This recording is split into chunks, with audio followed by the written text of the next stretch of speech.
আসসালামু আলাইকুম। এটা কি দেখতে পাচ্ছেন আপনারা? এটা হলো আমাদের এলাকায় বলা হয় কাটা ইলিশ। আজকে কাটা ইলিশ ভিন্ন স্বাদে রান্না করব। দেখেন আমাদের সাথে থাকুন। সবসময় তো কাটা ইলিশ সবসময় আমরা শুটকি মাছ হিসেবে খাই, ভর্তা হিসেবে খাই।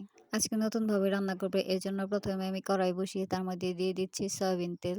সয়াবিন তেলের মধ্যে দিয়ে দিলাম পেঁয়াজ রসুন। পেঁয়াজ রসুন একটু ভাজা, ভাজা হয়ে গেলে দিয়ে দিব ২ চামচ মরিচের গুঁড়া, ১ চামচ ধনিয়ার গুঁড়া, ১/২ চামচ হলুদের গুঁড়া। এই রান্নাটায় আমি এখন লবণ দিব না যেহেতু মাছের মধ্যে অনেক পরিমাণে লবণ।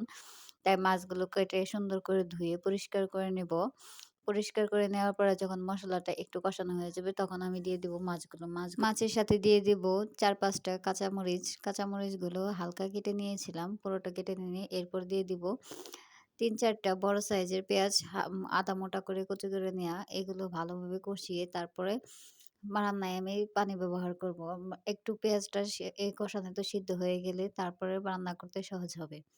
যখন দেখব পেঁয়াজগুলো হালকা সিদ্ধ হয়ে গেছে এবং মসলাটার পানিগুলো শুকিয়ে গেছে।